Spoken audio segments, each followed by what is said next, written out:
Welcome, everyone, to a very special edition of what we like to call the Not Your Average Investor Show. Today, we are bringing on somebody who is a regular star of the show and the Not Your Average Investor community and a close friend to all of us to tell a story that we've been wanting to tell for a long time. It's really hard to look around Jacksonville if you live there and not think, man, this place is going places.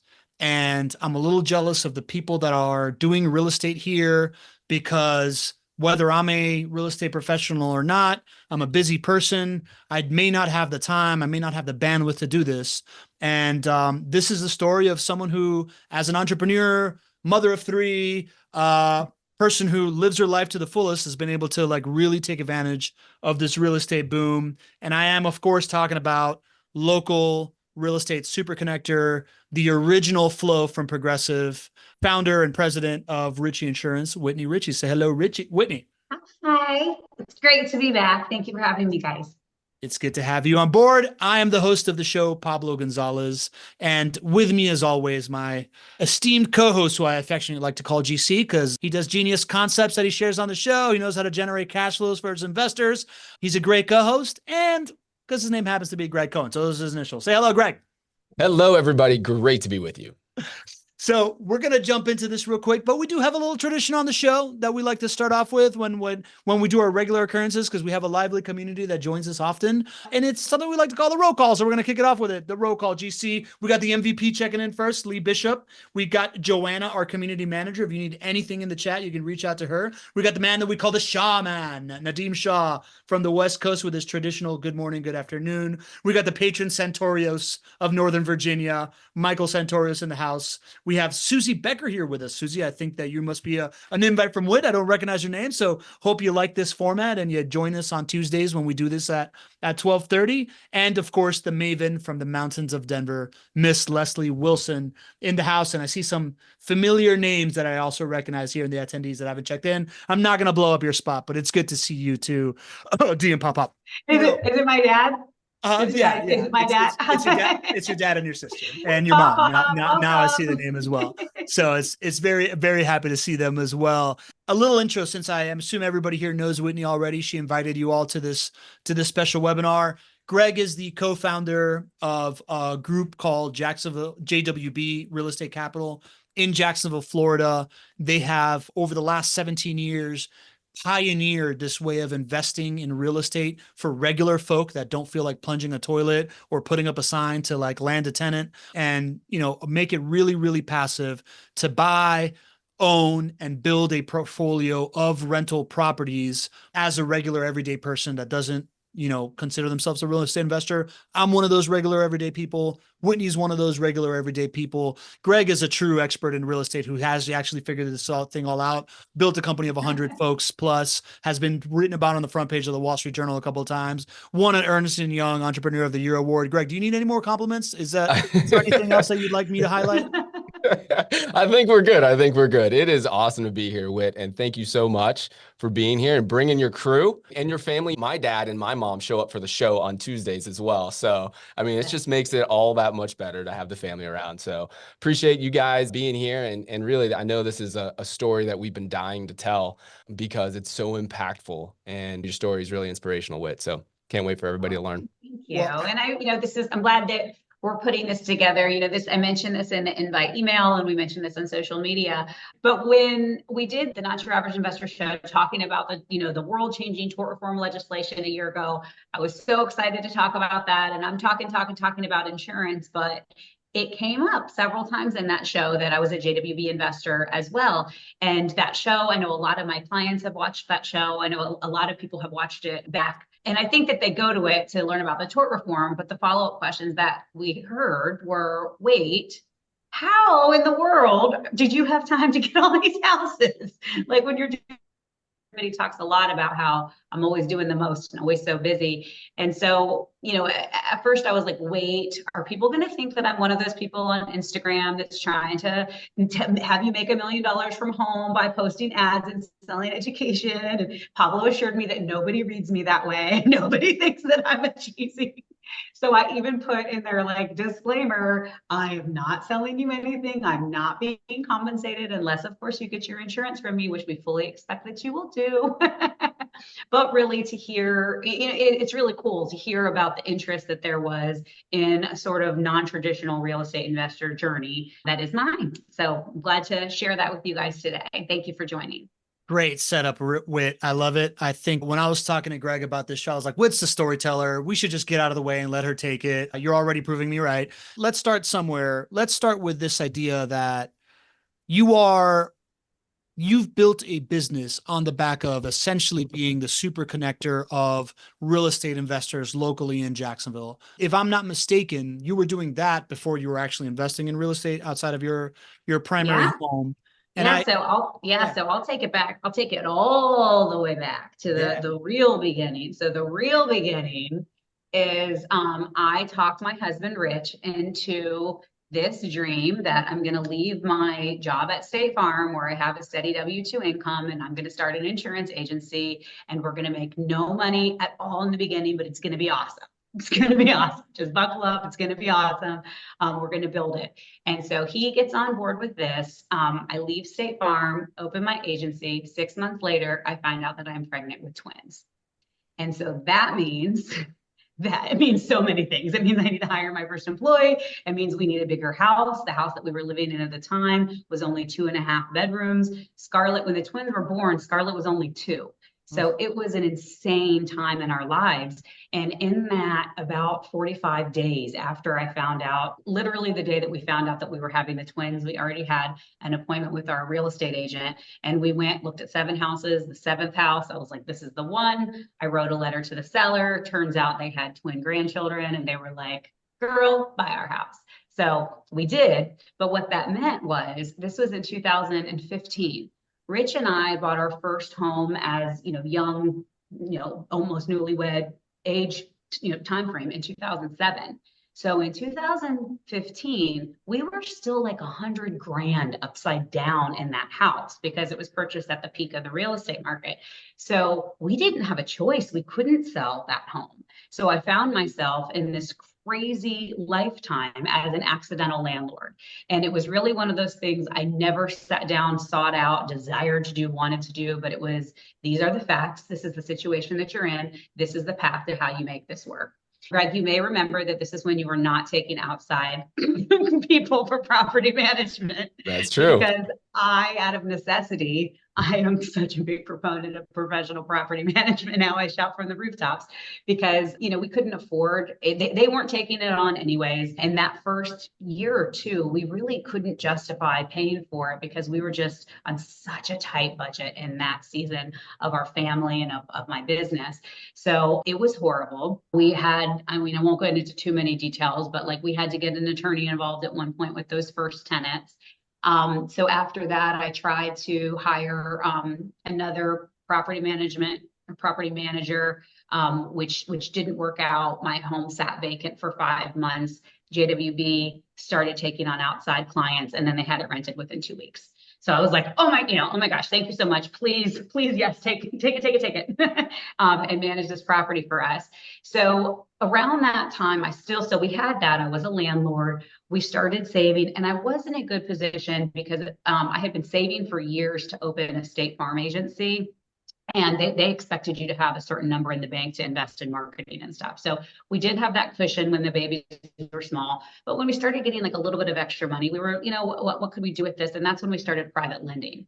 So we've been private lending with JWB for a decade. And I think that that's a wonderful place for people who have a little bit of money, but are nervous about tying it up for a long run, or for long term, but they want to get good returns. So we did that. We still do that. It's still a nice option for us. But it wasn't until 2020 when we saw, right? I mean, you probably have my thing in there. You know my story better than me. But fast forward to 2020, now I'm not paying for daycare anymore.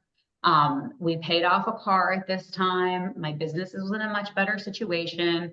My husband was in the mortgage industry, and we were in a position when those rates were what they were to really, really capitalize on it. And every bit that we could get aside for a down payment that we'd saved, we'd buy another house, we'd buy another house, we'd buy another house.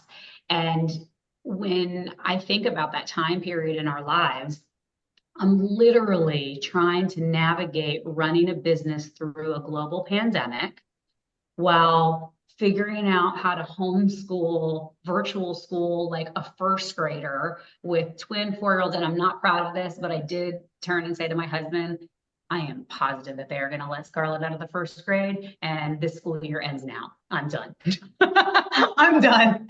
We'll see you in the fall when you figure this out. He didn't go for it. He stepped up and was like, that's not a thing. You can't do that. So we did get Scarlett out of the first grade, but like everything that was going on was so crazy during that time. My industry started to change. We had the staffing challenges that everybody was facing. And so how in the world were we able to be investing in real estate? Well, I'll tell you why. We had seen the documented history. I had also at this point probably had several hundred clients that I did their insurance that had been investing with JWB. So I felt real comfortable with the business model, probably, and I don't know if that's something really I should be saying, but whatever. I did. You see enough of it, and you feel more and more comfortable with it. So what did that home buying process look like? A spreadsheet. You sent us a spreadsheet, and you said, these are the homes, these are the specs. On the first couple, like we would look at them on Zillow and like look at the pictures and walk around the neighborhood. And I'm local, so it's funny to think of that I'm walking around the Google Maps thing like on the internet when I could just go down there. But on the last few, we were like, yes, this is a widget. Like if you guys are the pros, if this is what you think, we'll trust you on this. And I'm going to go run my insurance agency, and I'm going to go on this field trip at school, and I'm going to go figure out how to get, maybe one of these days I'll figure out one meal that all 5 people in my family can all eat, but like all these other things that take up, the space. And it was kind of like we came up for air, and we were like, whoa, like that escalated quickly. So that's how we got to like have what I would say is a small portfolio. We had a couple of other things that happened. I purchased this building, this commercial, when JWB lovingly evicted me. When they hired too many employees and there was no longer enough parking places in the entire shopping plaza, my team had to go. So that opened up.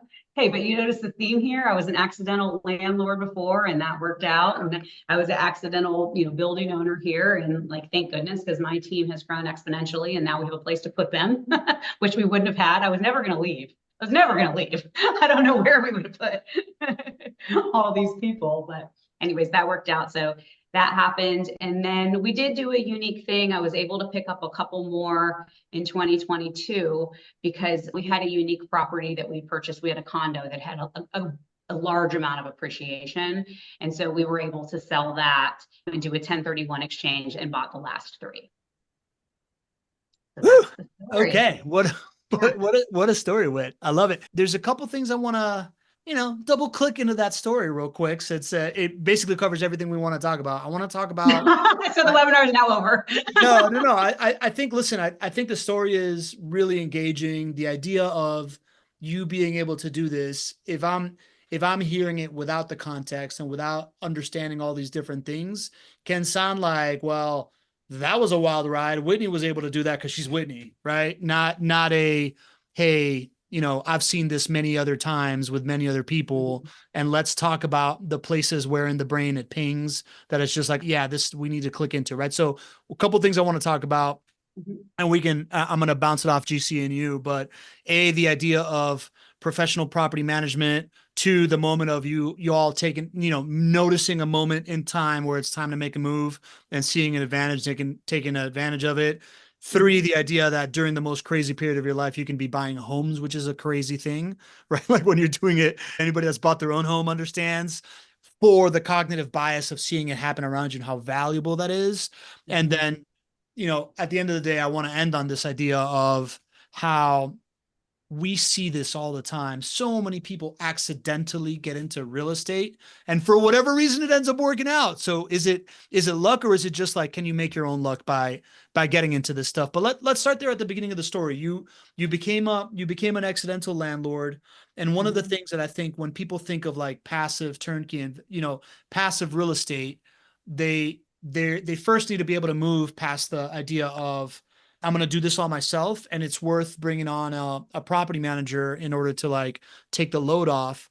But Mhm. I think a lot of people have had bad experiences with property managers in the past, and they don't really Yeah. tend to trust them very much, right? Greg, is that something that you and your team, when you're having these conversations of turnkey real estate, is that something that you all encounter very much? Because I know I did when I first started hosting the show. Absolutely. And just thinking about how incredible Whit's story is, the family and the season of life that you were in at the moment where you made some of these big life decisions to make investments that have done so well for you, not easy to do that. I think you deserve a bronze bust for what you have been able to handle and all you've been able to do. But Well, then to I be clear, also I didn't like volunteer for the twins. That's not like how that. So sometimes life is like, this is what's happening, and then you have to decide, where to go from there. But thank But you. there's a lot of other people that didn't have as much going on in their lives, that had a ton of excuses they could have used and did use to not do what you did, and you were able to do it.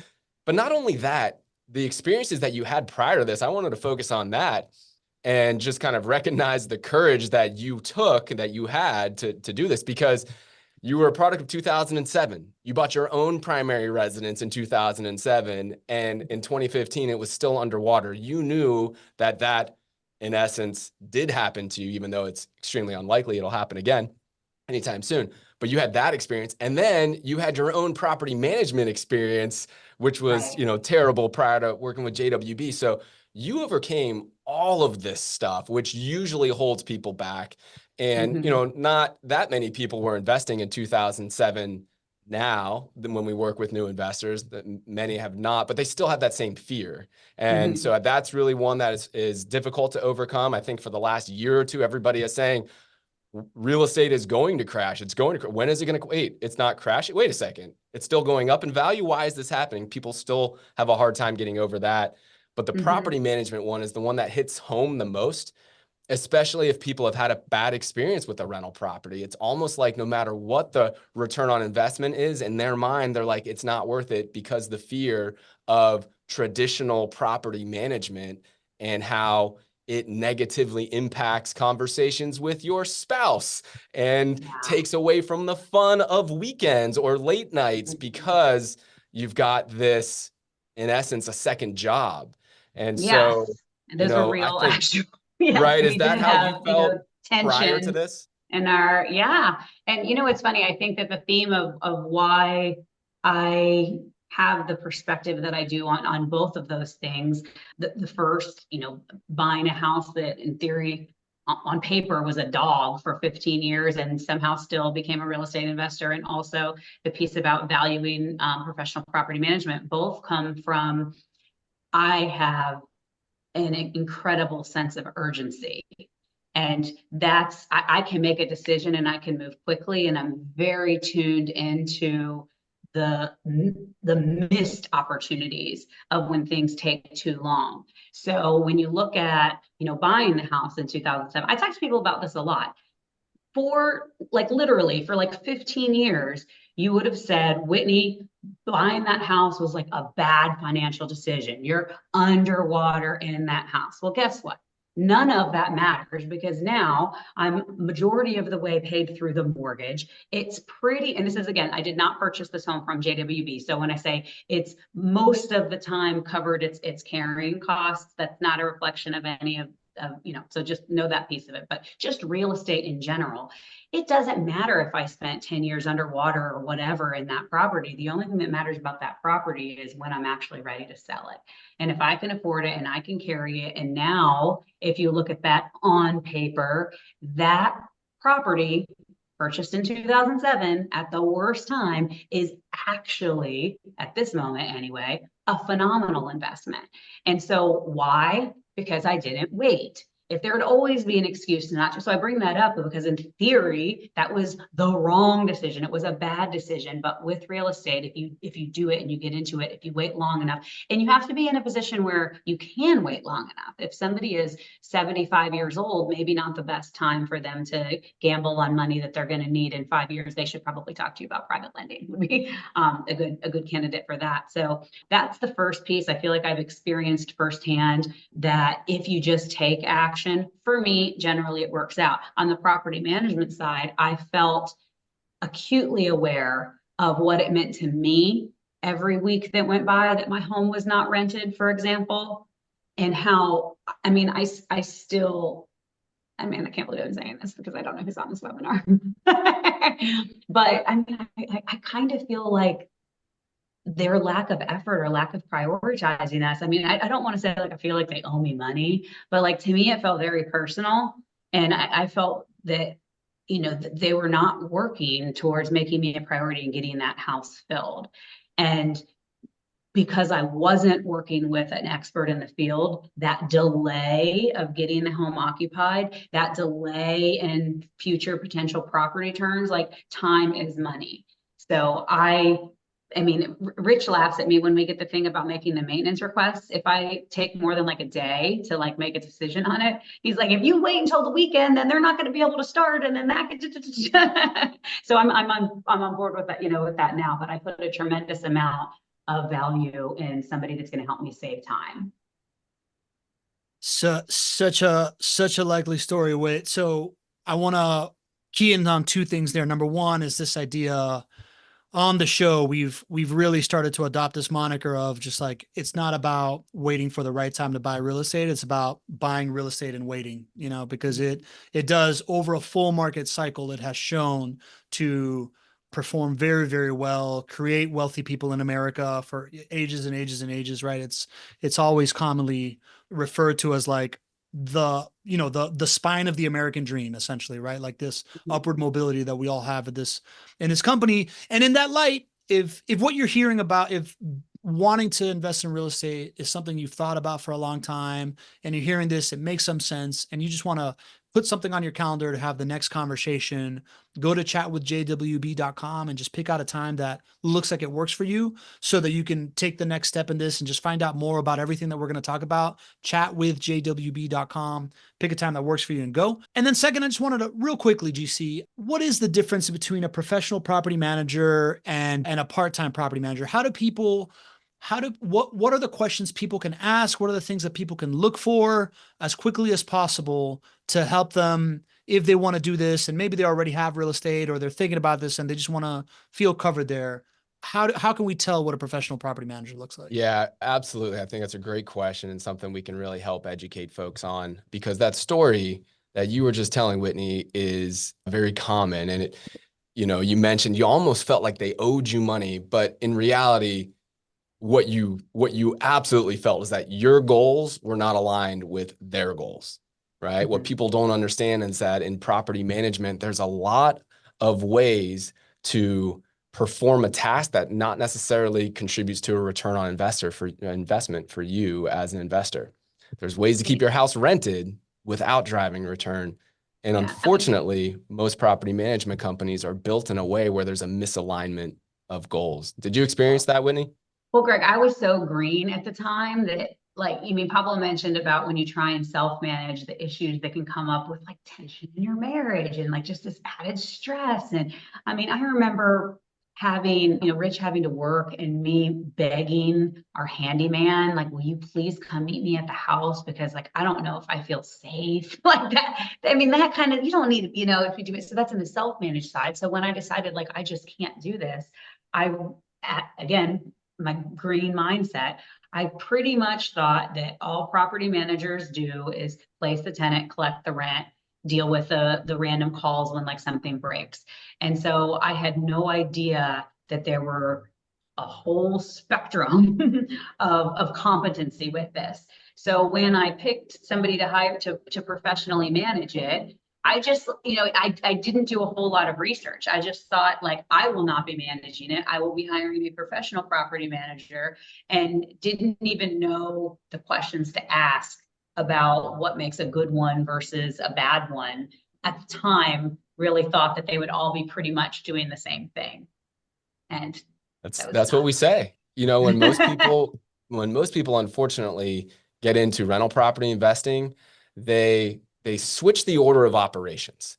So they spend a ton of time thinking about the property. They do their due diligence on the property. And if they know how to analyze a property, that's where they spend their time. They spend almost no time thinking about, is this the right market for me to invest in? And then they definitely don't spend time thinking about, is this the right team to support the investment? But like you, of course, have experienced, and like anyone will experience, if you're holding on to real estate, the team is the defining characteristic as to whether or not you're going to enjoy this investment. Well, and the ability to scale. Like as you add Absolutely. more on there, then it's more of like, okay, one, okay, two, okay. But when you start build, and that those numbers get up there. Also, I want to add, because I know that we sent out this invite. One of the things that I think is going to be really interesting is not many people know that I'm a real estate investor. So I think a lot of people are going to be surprised that I've been like quietly doing this, which also speaks to the like, how could I be quietly doing this? Because I'm really not doing anything is the why. It's so funny. I always joke about, our clients, and we do have some clients that are professional real estate investors and invest with JWB on the passive side. But I'm like, the vast majority of our clients, if you see them at a party and you ask them what they do, 97% of them are not saying real estate investor, right? They're saying entrepreneur. They're saying, doctor, lawyer, whatever it is. They don't even think of themselves as real estate investors. And I think that's really critical for this to be successful, because what holds most people back from investing in real estate is not the lack of understanding that this is profitable. What holds most people back is the experience and the perceived poor experience, or the perceived amount of time and expertise you need to be successful here. So this can be built for non-real estate investors. And if you're a Right. real I think that there's an added layer also of people, look, like everybody wants to like get a deal. Like they want to, in theory, like negotiate and get the price down and find the unicorn house and do the thing. And, but if they buy it and it's distressed and they do the renovations, then, all these, and, maybe for 5 seconds I had an idea like that. But again, going back to all of those for me are reasons that are delays, that are taking longer, that are for me not doing anything. So, I think that when people have, do they identify as a real estate investor or not? I think that sometimes people think that if they were to be investing in real estate, that they would need to be spending tons of time finding the home, looking at the findings of all of this stuff. And, if you're willing to trust people that have done it longer than you and place a value on that, it can be, for me, very passive and a very good experience for a busy person. I love it so much that I relate to here. That idea of not calling yourself a real estate investor at a cocktail party for a very, very long time is very real to me. I just recently now like to tell people that I'm a real estate investor now that I've gotten to like 5 houses, even though I've been doing this for close to 4 years now. And I feel like it makes me sound cooler at parties when I say that on top of entrepreneur. That being said, just to get to the punchline of the original joke I was trying to tell here, the difference between a professional property manager and a typical property manager is what Greg was referring to, this like alignment of incentives.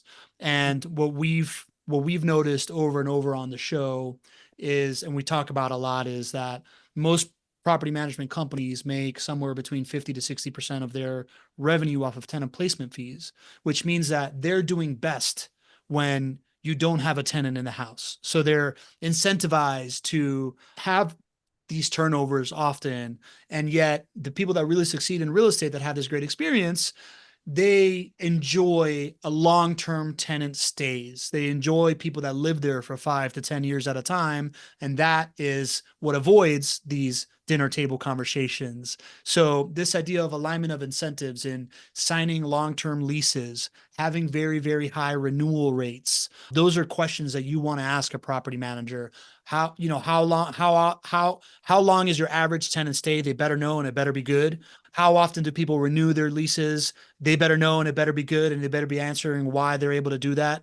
And then also, if you want to go one level deeper, it's this idea that if you're a small property management company, then you likely have like 2 to 3 sharp young people that manage, I don't know, 5 to 10 properties themselves. And one day they're like handling maintenance. One day they're trying to fill somebody in. Once you get to a certain size, now you have departments that are in charge of occupancy, that are in charge of renewals, that are in charge of lowering maintenance rates, and they're driven by like specialization of metrics. So anybody that's wondering what conversations to have with property managers, I wanted to make that pretty succinct for you. Ask those questions, right? What are your metrics around occupancy, and are your people incentivized to drive the metric, or do they have 10 metrics that they're driving at the same time? Now, yeah, what you're going to say something? And if I could put my insurance agent hat on as well, if you could Yeah. also ask them, what's your plan for hurricane season? True. For real. Yeah, I agree. And so we have on the calendar next year. We do every year. We do a lunch and learn with JWB at the beginning of hurricane season to retrain, refresher for their more senior employees, and intro for their newer employees to talk through. Hey, you guys are in charge of 6,000 homes. When the storms come through, what are you going to do? And then so that they have those plans for when the winds blow, how they're going to react as employees, how they're going to react as managers of the properties, how they're going to manage the owners, how they're going to manage the residents, how they're going to navigate with us and with any potential insurance claims. It's a big deal. Who is on your vendor list that's going to go out there and tarp the roofs? How long is your vendor list? It's a big deal. And again, keeping my insurance hat on for a little bit, I was just meeting with a big regional vice president of sales for one of the insurance companies, and we were talking about, we're one of the biggest insurance agents in Florida. We write thousands of rental properties all over the state, not just with JWB. It's a really strong niche of ours, but we're particular about the new business that we take on. And if the person isn't local, we don't work with them unless they have a professional property management company. We say, who is going to answer? Who's going to address the situation if they go out there and there's a dog fighting rain? God forbid. That's the worst one we've ever seen. And that was not a rental property. Actually, that was an owner-occupied property. But we need to know if something comes up, like who are we going to reach out to and who's going to take care of it? Because we'll get investors from Las Vegas and from Israel and from wherever that want to come in and cash in on Jacksonville or other areas of the state, Orlando. And so anyway.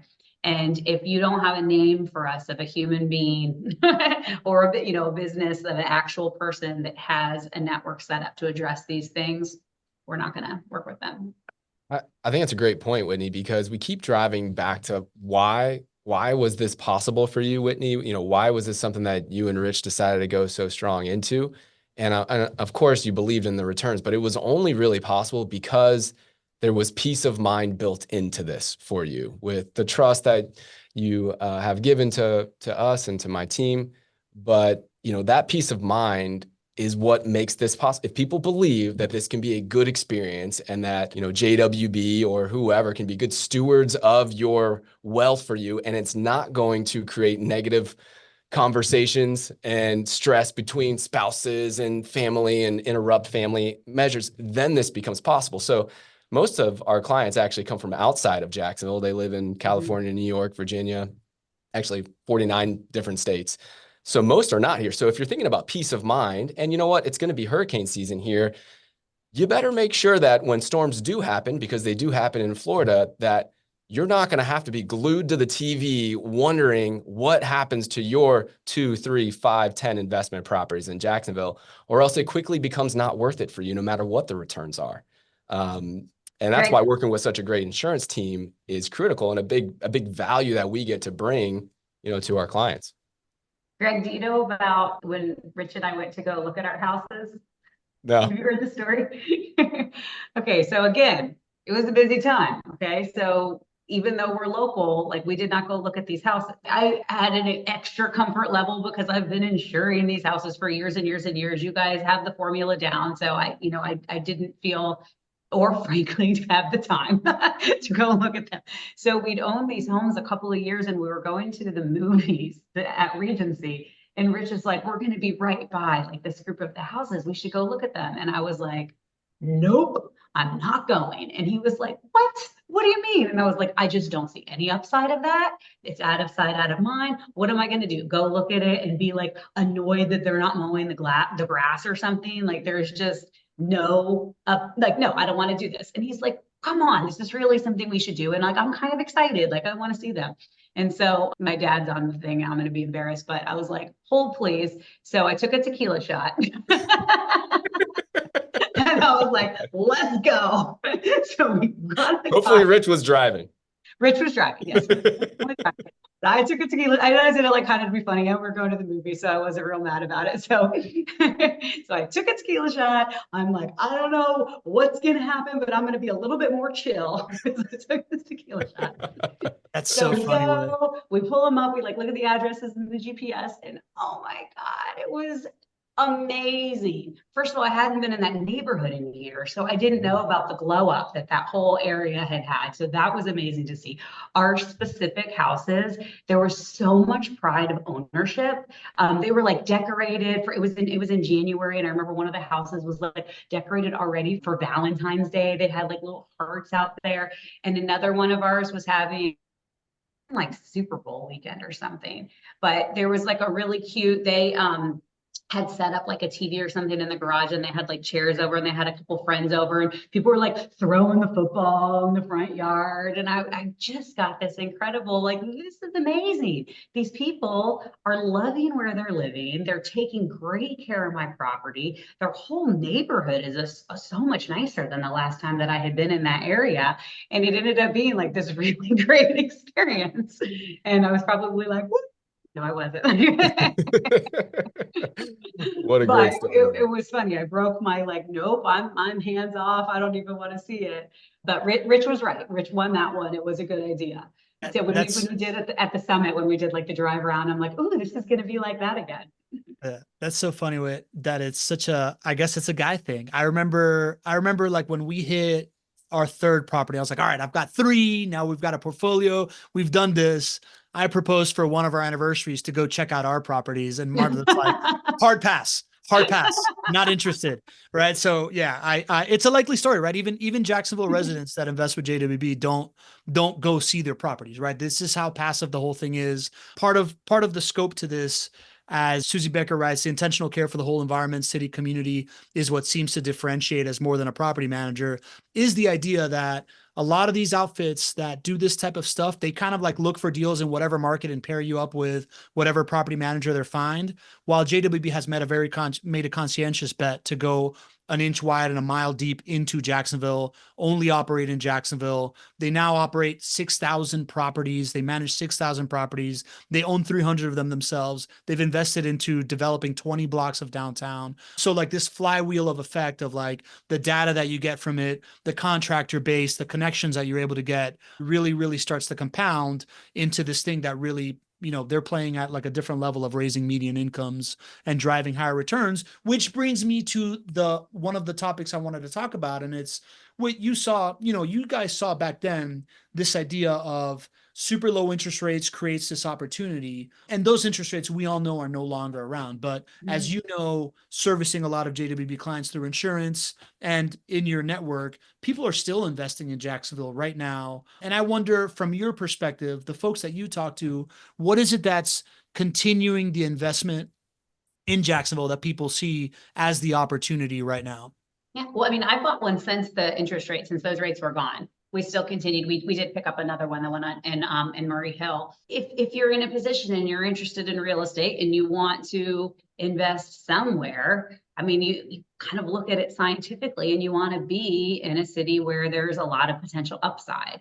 And I believe in Jacksonville. I believe that we're a city on the rise. I believe that we have a shortage of nice places for people to live. And I think that while interest rates are higher, that also provides a whole lot of tenants that need places to rent. So I'm big on diversification, and real estate is a portion of my overall plan. And in my experience, as we started, with the accidental landlord, like I'm 40. That's how old I am. I have a lot more working years, and I just feel like the potential upside for me is long enough until I'm going to actually be relying on that I could weather these little bumps. But what I can't ever do is go back in time. I like that. I like And that. I'd be willing to bet that, if we were to look on paper now, my little 2007 property that was the dog, if people would be like, if you had the chance to go back in time and buy that horrible deal back then and still own it now, would you? And I think people would say yes, that they would, even if it was a dog on paper for a decade or two. Yeah, I'll just add on to that. I ran the numbers. So my business partners and I bought 40 properties in 2006 and 2007.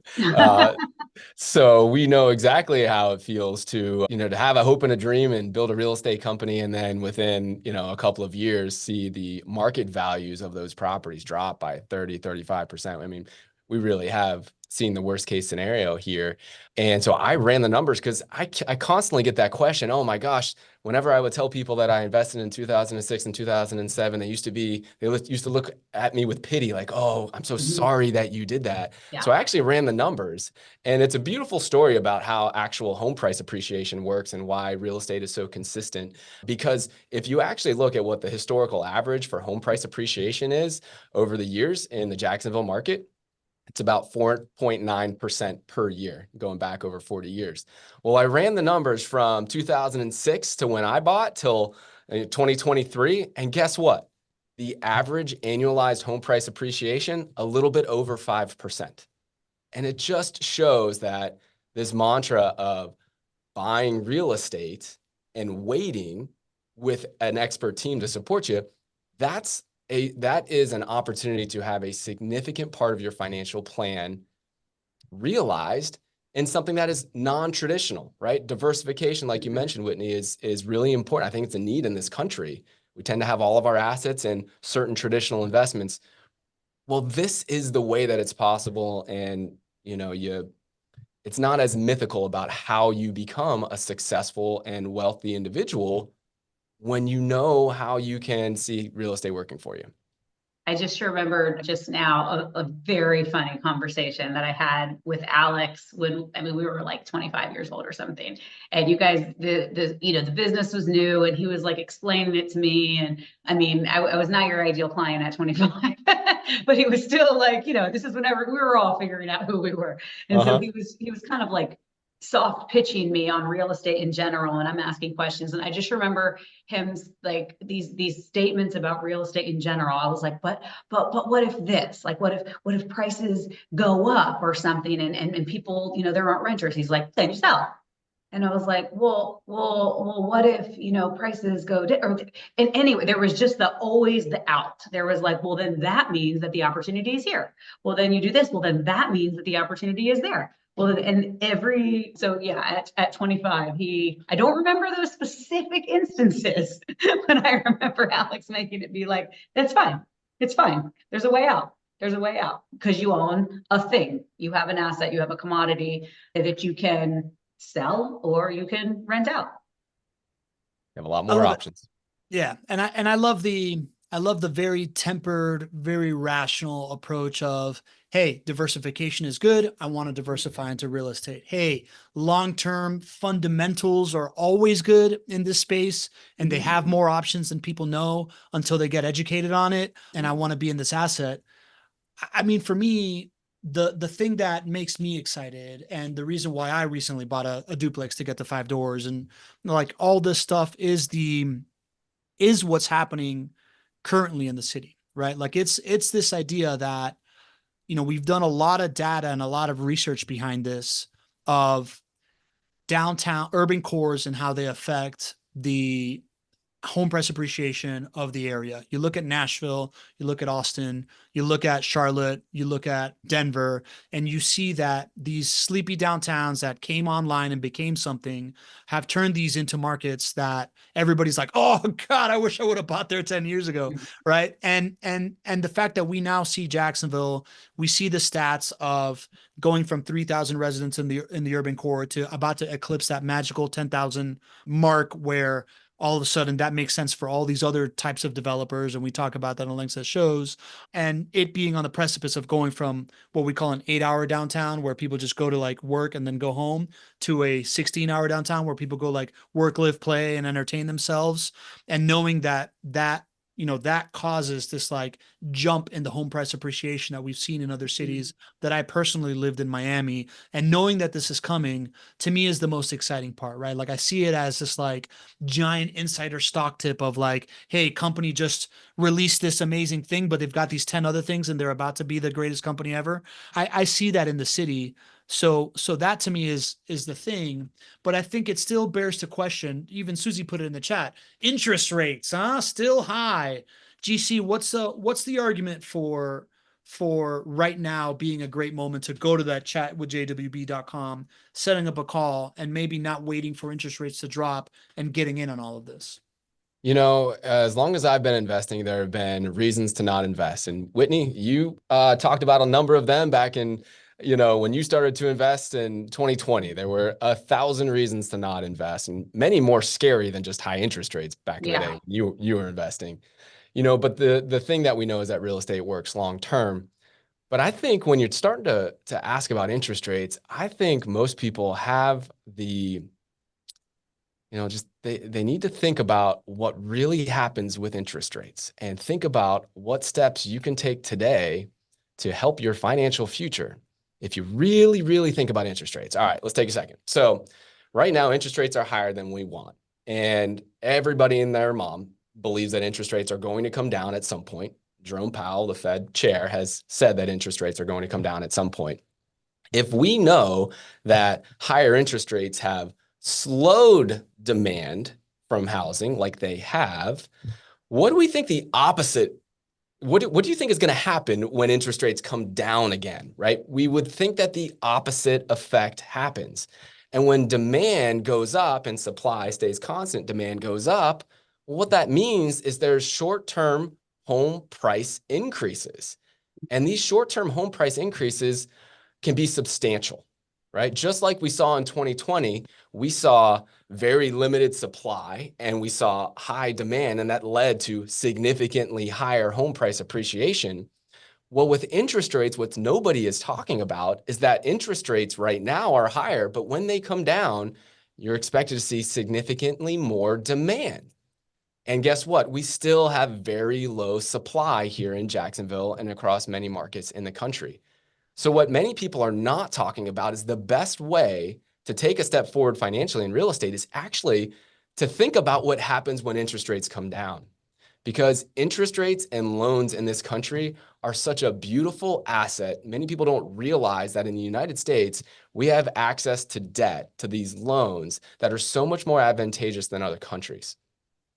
And these loans allow us to take a loan out today while interest rates are higher than what we want. And when interest rates come down in the future, in 6 months, a year, 2 years, whenever that happens, you simply just refinance. There's minimal cost to refinance, and you're able to refinance your loan. You're not able to do that in other countries. It's not that easy. But when you think about what's likely to happen when interest rates come down and home prices go up, the thing that you can't go back in time and do is find a different purchase price, right? As things appreciate in the future, you can't go back and find a different purchase price. So the not your average investor approach that I've been singing from the rooftops now for probably 6 months is I want people to think differently about interest rates. Actually buying while interest rates are high, if you expect them to come down in the future, is actually a very smart move as a real estate investor. And that would be the reason to jump on the phone with my team, to have some serious consideration about, is this the right time to invest? Because interest rates being high is actually the reason that right now is a great time to invest. I was actually at a real estate event earlier this week, and there was a mortgage guy talking, and I couldn't believe that it had been a month or so since I'd heard it, because I feel like it's been harped into us. But the whole date the rate, marry the house. Have you guys been? They're like, I know it's cheesy, but he said that they're already seeing the first wave of people that bought houses last year, and that when the mortgage rates were like actually in the eights, and they have come down a little bit, and they're already starting that refinance process, which will take a few $100 a month off of their loan. Yeah, I'll just put some numbers to it, right? It costs, let's say, about $3,000 to refinance a typical JWB's properties loan. So it might cost $3,000. But if your home value is, let's just say that it's worth $300,000 today, and it goes up the typical average home price appreciation rate in 1 year, that's 5%.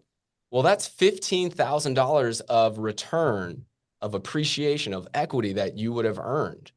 So would you, as an investor, spend $3,000 to make $15,000? You certainly would, right? And it may be more than that. So there's the math behind why it makes sense to buy. If you believe the data, which shows that interest rates going down leads to more demand and home prices going up, which it's shown over the decades, this is a great time to either get started or to expand your portfolio, just like you did, Whit, when you knew it was a great time for you guys to jump in the game. You know, again, in 2020, when I think it was an even more difficult time to see through see exactly, the opportunity. I feel like I can't tell you that we knew that it was a good. Rich was confident in the moment of the world of that unique opportunity, but I was just like, who knows what's going on? I just know that if you wait long enough, you've got time, it would be fine, and it's worked out very well for our family. It's the classic moniker that we hear from Warren Buffett all the time, and yet it's so hard to do, the whole get greedy when people are scared and get scared when people are greedy. Like this is one of those quintessential moments where everybody got really greedy in 2021, and it was the obvious move to make, right? Like it's played out well for everybody, but right now is those like intergeneration, those sliding glass doors moments where you create this generational wealth in one time by locking this thing in, being a part of that home price appreciation when the rates go down, instead of like trying to rush into it on the back end, chasing appreciation, and set yourself up to succeed really quickly.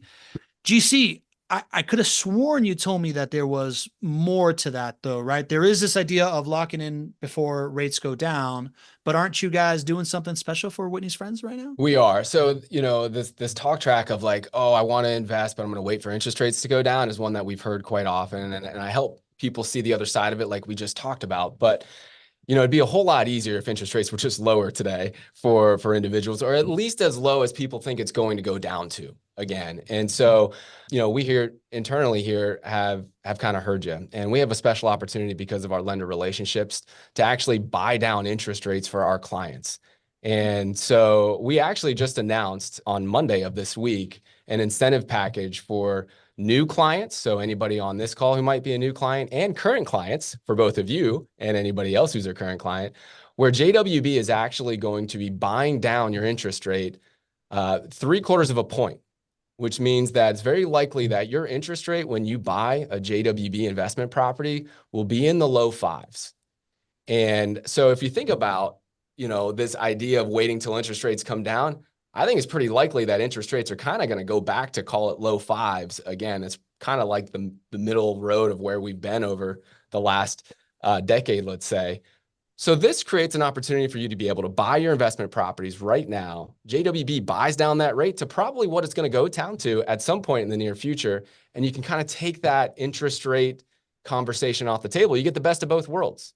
You get an interest rate, again, likely in the low fives, depending on your credit and whatnot, while also locking in the purchase price, because again, as interest rates go down for everybody else, home prices we expect to go up, and you're going to jumpstart your investing career with JWB with additional home price appreciation, which is a beautiful thing. So that is available for all properties that go under contract this month. So by the end of July, and the reason that we extended that a few weeks longer than we typically would is for those new clients in mind, because when you become a JWB client, you don't jump on the phone and just start talking about properties. We're going to take some time to get to understand your goals, the resources you have, put a plan together for you. And many times it takes, 2-3 weeks to do that the right way. So there is a real sense of urgency. If it's something that you're interested in, this is, our current clients will tell you this is not normal for us to do. This is actually the only time we've ever done this. And something that I would highly encourage you, if you're interested, to reach out to our team and set up a time to chat. Wow, first of all, that's very cool. Very, very cool. I didn't want to get right into that. Apparently you're not impressed with. No, I'm very impressed. I think that's awesome. I think that's awesome. But one of the things I wanted to bring up, though, I was talking to somebody on your team about how you work with local real estate agents. If they're working with somebody who really wants something in the investor space and, they're looking for that deal, but it's going to take work or this or that. But don't you have a way that you work with them? Because I think we may, if this is 100%. my audience, we're real estate adjacent. So they may see some of this. 100%. Thank you for bringing it up. We love to partner with, folks in the local real estate community here. I mean, we have such strong relationships here locally within the real estate space. We've been here for 18 years. And it's always surprising to me that, many times folks don't know all of the ways they can partner with JWB. But if you're a real estate agent and you might have a client that wants to own investment properties and you might have problems sourcing it, you might not have enough inventory, or you don't know a reliable property manager to refer them to, or they want a new construction house and you don't know how to get a builder to build a new construction house for them, you can just simply refer them to JWB. And we have commission structures built in place for you. So you basically can make a connection and continue to receive commissions. And that's for the lifetime of the client as well. So as that client continues on their plan with us and acquires 2, 3, 10 homes, you receive commissions every time they purchase, even though you don't have to reintroduce them to us every single time. So it's a great way to make another passive income stream for real estate professionals here locally. And we just love those relationships that we get to build with more of our community here. So if that's something you're interested in, just send an email to our team. It's info@jwbcompanies.com, info@jwbcompanies.com. And we'll make sure that we get you in touch with the right part of the team to set up those relationships for you. Cool. Thank you. I love it. I love it. The chat's lighting up with Susie and Leslie saying that they set up a time to chat just now. So that's super, super exciting. Welcome on board. If you want to meet other people and, become a part of this community, we do host the show every Tuesday at 12:30. So you can come join us live, ask questions, do things like that. We also have a WhatsApp group that Whit and I are both active in with a handful of the folks that are here in this chat. If anybody wants to join that and meet other people. But on that light, Whit, are you good with us jamming through a couple of Q&As here that we have here for you? Yeah. Mm-hmm. Cool. Patron Santorios, Michael Santorio says, Whitney, I see Ricci is now licensed in Florida, Georgia, Alabama, California, Texas, and DC. Are you planning on expanding into other states such as Virginia and Maryland? Yes, actually. So I need to update that because as of, I can't believe I'm saying this, as of October, which means almost a year, we actually can write in all 50 states now. But it comes with a caveat because we're not going to just say, oh, you have a property in Montana. We've never insured a property in Montana. It takes us when we decide we're going to start doing business in a state as an independent agent, first we have to just find out what regulatory issues are there and what companies are going to be good for us to make sure that we have access to take care of you. So we've been getting the infrastructure in place, and we have a couple people on our team that have been kind of taking the lead on doing the stuff in other states. But it's one of those, if you need a quote on property in Florida, or in Georgia, they do it better in Texas. We can do that in a day or maybe 2. If it's a property that's in Virginia, I'll write down those other ones. It just may take us a week or so to hear back from the companies, check with our association, make sure that we're truly taking care of you.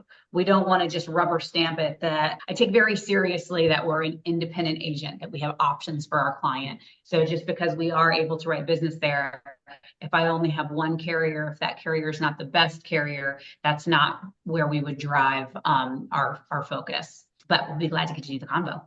That's exciting. And it was great meeting you too. You guys were great at the summit. The summit was so fun. I had so much fun at the summit. I loved that. Yeah, summit was fun. And anybody I rode all around on the bus tour. anybody new, we have a real community here, right? So like this idea of like the show happening on Tuesdays, we've all become really good friends. We host an event at least once a year, maybe 2 or 3 GC, where we bring 100 to 150 people, and we all get together, and you'll be invited to the next one. So I had the bar tab. Do you remember that? I was like, listen, if I'm going to sponsor, I need to be the bar sponsor because insurance is making everybody drink. This is last year. It's getting so much better now. I was like, please let me buy the drinks for these good people. Indeed. Indeed. Michael Santorius also asks, now that in April, the Florida OIR approved 8 new property and casualty insurance to enter the Florida state market. Will Richie be able to competitively shop policies from these 8 new insurance carriers once they're up and running?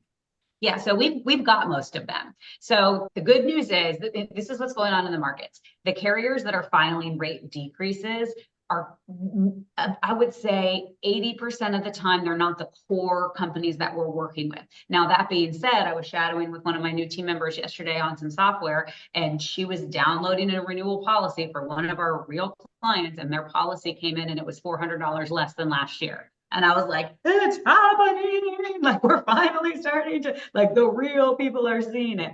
Those carriers, the rate increases are in like the 2%-ish range.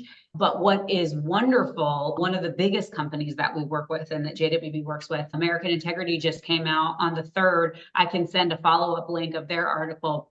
They filed no rate increase and an increased discount on their binding arbitration discount. That's going to take place next quarter. So those folks should be pretty, and look, and all of it, like if you have a situation with your credit score or whatever, like it's not across the board all equal, but should be for the most part flat or tiny rate decreases. The big win is we've been saying, get us to stabilization, and the tort reform has delivered. It has brought back competition. Carriers are wanting to come into the states. The thing that's really, or the state of Florida, the thing that's really exciting, when you hear new carriers, you're kind of like, well, I mean, for me, I'm like, listen, I'm not real excited to place business with a company that has never had a claim. Like, what is that going to be like? We sell peace of mind. It's important. But in many cases, the new companies are actually just new writing paper they're basically a sister company of a more established company. So I love that. And it gives them the ability to say, okay, we feel comfortable writing, for example, older roofs with this new company because this new company has no tail that goes back to Hurricane Ian or anything before where they would have to battle these, one-way attorney fees and fee multipliers and all this stuff. They get to start with like a clean slate. So they feel a lot more comfortable with a roof that's maybe 18 years old or 20 years old versus like, oh, we want it to be 9 years old or whatever. So we're seeing a lot more capacity that way. I mean, it really is like a brave new world for property insurance in Florida. It's so improved. And if you saw my calendar, it's all of a sudden and bless them, I love seeing them, but like every big wig is like coming through, making the rounds, getting FaceTime, being like, remember us, let's grow together, let's win, let's do. And I'm like, yes, because competition is the thing. But listen, we're not going to see those 2014 premiums ever again. We've had storms like that stuff. That was like, those were superficially low, but getting back to stabilization, no more of this, 40, 50, 80, sometimes crazy percent rate increases year over year. We should not see that for the foreseeable future. That was a symptom of a broken system that has been fixed. You know, again, holly freaking Luya. Are you going to put me on loop saying that again? I said that last time and Pablo put it on a holly freaking Luya. I'm like, oh, I was very excited. I'm still excited. I can tell. Do you see any thoughts on that whole idea of like insurance rates and all that stuff and what that means for investors? I mean, I'm super excited as well.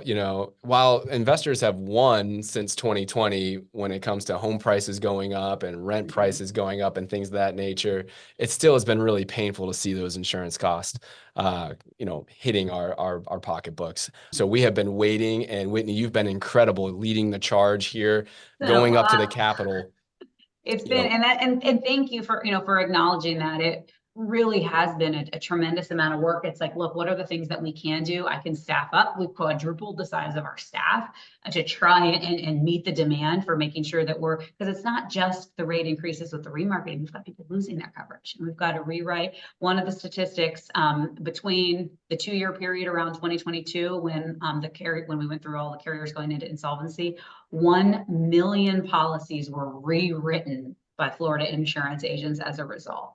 And a lot of that was during hurricane season. Like when you think about that is a once in a generation moment of time that I'm so glad to be on the other side of and have that in the rear view. I mean, but we said, yes, we can do that just like for our clients in this moment, but big picture, this is a huge deal. And what we found works the best were to tell your specific stories. I have this client, this is what's going on. They're trying to get this job. They can't do this because of all of the problems that the insurance premiums were resulting in. And, our local legislators, they want to hear it. It was also a little bit of a tangent, and then we'll come back to, but to talk with the people that voted to support us and to talk with the people that didn't was almost as valuable, because it's like, explain to me why, what are your reservations? And it was pretty eye-opening where sometimes people will come from with that. And it's nice to be able to put a real human who's nice and who's coming from me, who's coming from a place of caring and talking about my clients, to see the other side of it, because the insurance industry as a on paper doesn't really make the best, you're not going to pity them. And I'm like, how? Yeah. You should pity them, save them. Save all of us. Yeah, it's been a tough time. I mean, against the backdrop of home price affordability, it is right. really, really important that we fix that. But it didn't just happen by coincidence. It was a lot of hard work by you, right? By our legislators coming together to fix a broken system. And, pardon the pun, but we've weathered the storm, right? Well, and now it should be getting better. Florida and our tort reform is now actually being used as the blueprint for the rest of the country. I mean, it's wild. Never in a million years did I think that Florida would be the state that shows everybody how to fix something like a broken legal system. Yeah. Well, and so now let me just kind of bring in, again, a not your average take on insurance. While the rest of the country is saying, oh, well, I can't buy real estate in Florida because insurance costs are so high, because we have Whitney and her team advocating, and because you have access to this information, you can look at it and say, oh, listen, I understand now that that broken system was fixed, right? I understand that things are starting to happen, and you can use this to make better financial decisions. Like, for example, in evaluations for rental properties, and this is for JWB rental properties, we expect insurance costs to go up 3% a year. That's what it's done over the long haul. That's about what it has done. And that's what we project going forward this year and next year. Well, we obviously have heard Whitney talk about this for a while, and now we're starting to see some rate decreases.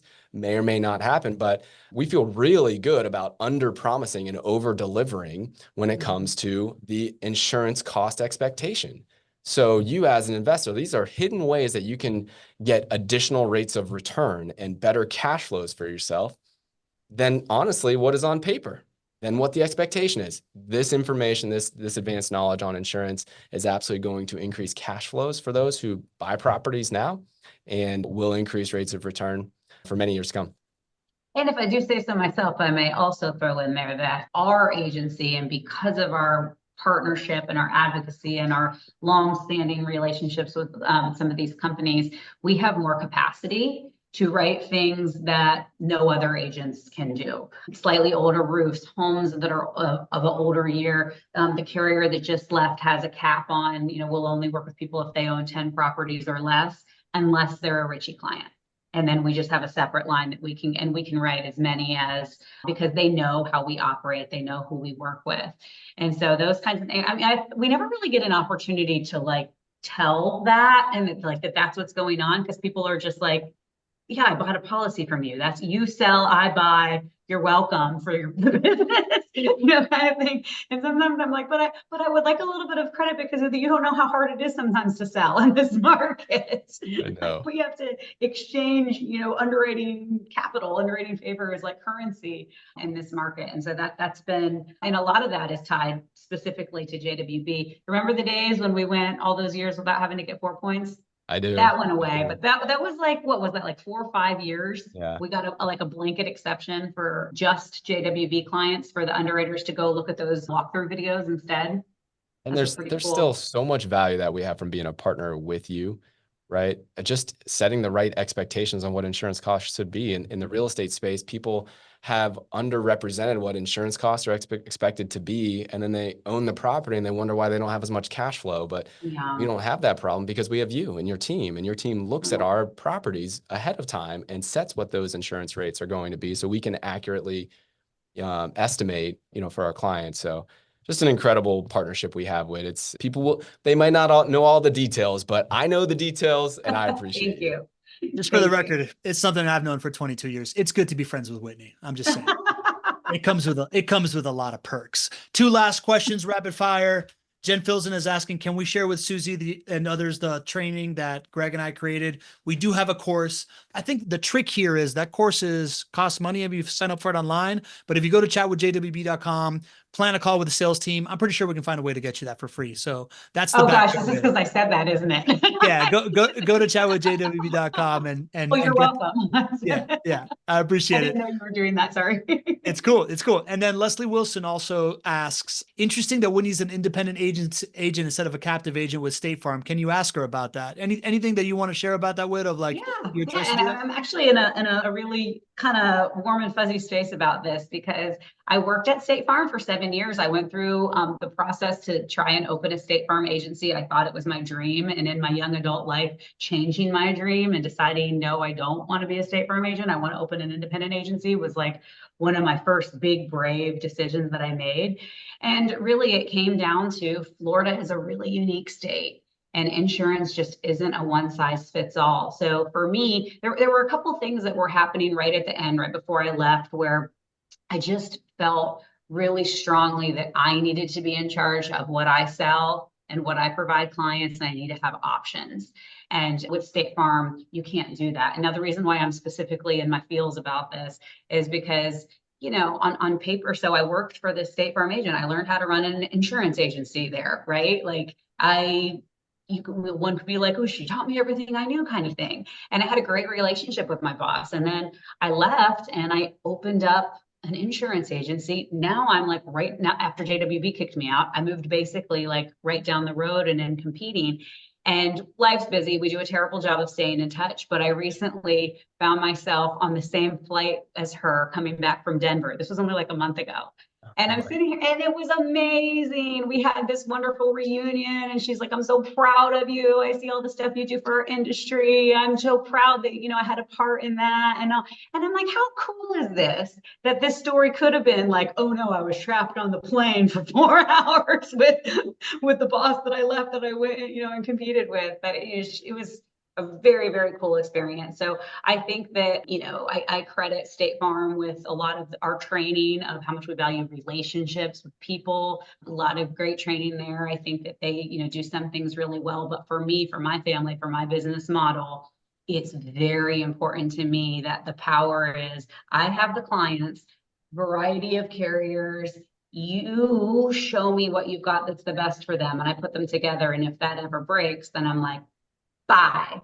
We will go and we'll have other options. And that's never been more valuable to me than in the last couple of years when we've had all of this, those 1 million policies that needed to be rewritten. It's very important. Another reason why you guys, I think, resonate so well together, the long-term thinking, the long-term strategy that you have, the long-term thinking and strategy that we've gotten to know of like how JWB thinks and stuff like that. Great partnership. This was awesome. Whit, thank you so much for bringing all your friends to the show, your family to the show. I was so glad to do this, Paula. This was a lot of fun. Yeah. Glad we could show a peek under the hood. Everybody's going to be like, Whitney does what? When has she been doing that? Yeah, well, I'd get ready. I'd get ready for the media requests because when you show up on a special edition of the Not Your Average Investor Show, we give the ratings a bump over here. So pumped you did this. super, super grateful that we had a bunch of people show up here for this. I encourage you to join us on the show on Tuesdays if you want to meet other people doing it, continue to get educated. It's called the Not Your Average Investor Show. If you want to look it up on YouTube or on Spotify or iTunes or wherever you want. But more than anything, don't wait to buy real estate. Buy real estate and wait. Go to chatwithjwb.com, lock in a day to start talking to the team and start getting this journey going like we've all taken here. GC, I'll give you some final words here, buddy. Just super appreciate you, Whit. Thank you so much for doing this. It's funny when we think about the vertically integrated approach we have at JWB, a lot of that started with the relationship with Whitney. She really showed us the importance of an insurance teammate to make sure that our overall mission of making it easy for people to invest in real estate would be real. So I remember those days and us figuring this out together. And, you just mean so much to our clients and to me and Pablo too. So we love you. We appreciate you so much. Hey, look at you holding down my old office. How about that? I'm in it right now. Put that in the chat. That's my old office.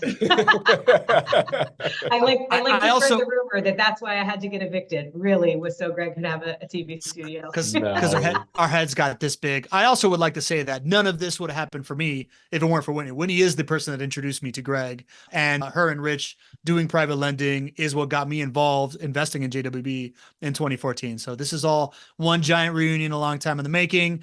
I hope to see everybody on Tuesday when we talk about the new reports of CPI and the signals coming from the Fed and what's happening and something we like to call not your average insights. And from now until then, GC, usually we like to leave everybody with a little bit of advice, which is what, GC? Don't be average.